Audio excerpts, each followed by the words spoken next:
closed in. Unsteady, I shoved my feet. I had to get out of here or I'd be done.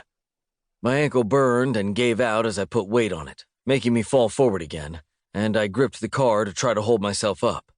My ribs screamed in stabbing pain, but I clenched my teeth. Wasn't the first time I'd broken them, so I knew from experience how much this was gonna suck. I just had to get away, find a place to pass out before the pain took me down right here. Because if I went down, I was really fucked. The car doors opened, the driver's and one in the back, as I clung to the bent hood ornament to stay standing instead of hitting my knees again.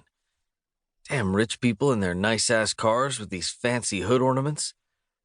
Don't fucking move, kid. You're going to jail this... Ernie's words cut off, and black spots dotted my vision as I tried to focus.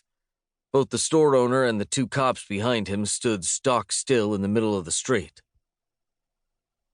Mr. Morello, so sorry, sir. We'll take this piece of trash out of your way. That came from one of the cops. Care to explain what's going on here, gentlemen? The voice was deep and had a faint Italian accent. Morello. My brain wasn't working like it should, but the name was right there. I should know it. Morello. Just a street kid shoplifting. Been trying to catch him for damn near 2 years now. A deep laugh followed Ernie's explanation.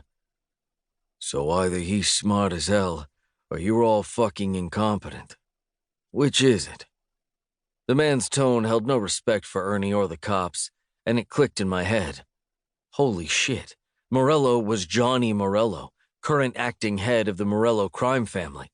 They ran this town. Owned this town. I was screwed. Anyway, I looked at it. I fucked up Morello's car, and his goon would probably put a bullet in my head for it while the cops watched, their dicks in their hands, because they couldn't touch him. No one could. And if the goon didn't kill me, he'd leave me for the cops and Ernie to deal with, and there was no doubt in my mind I was going down. They were trying kids as adults these days for everything they could. No doubt Ernie would make it his mission to land me in prison for life. From my bent-over position hanging onto the car to stay upright, I watched as 2 shiny black leather shoes stepped into my line of sight. I swallowed the urge to puke my guts all over the Mercedes and the shoes, and instead forced myself to stand straight, despite the burning and stabbing pain in my ribs as I breathed. What's your name, kid? Morello's question was quiet, but carried the unmistakable weight of authority. From everything I'd heard, he was a man you didn't fuck with and live.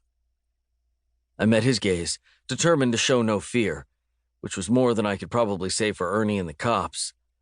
Bet they're pissing themselves right now. I hadn't had a name in the 2 years I'd been living on these streets.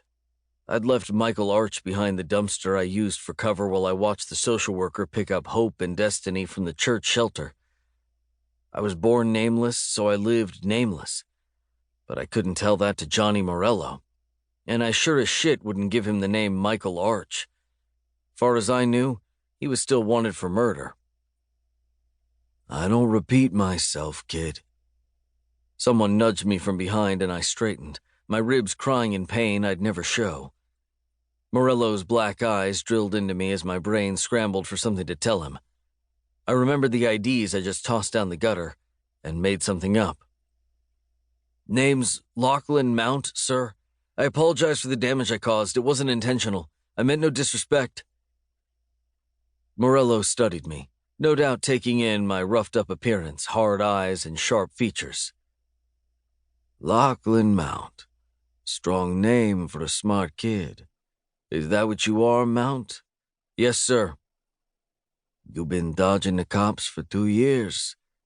His eyes narrowed on me like he was waiting for me to lie, but Morello didn't realize I had nothing to lose anymore.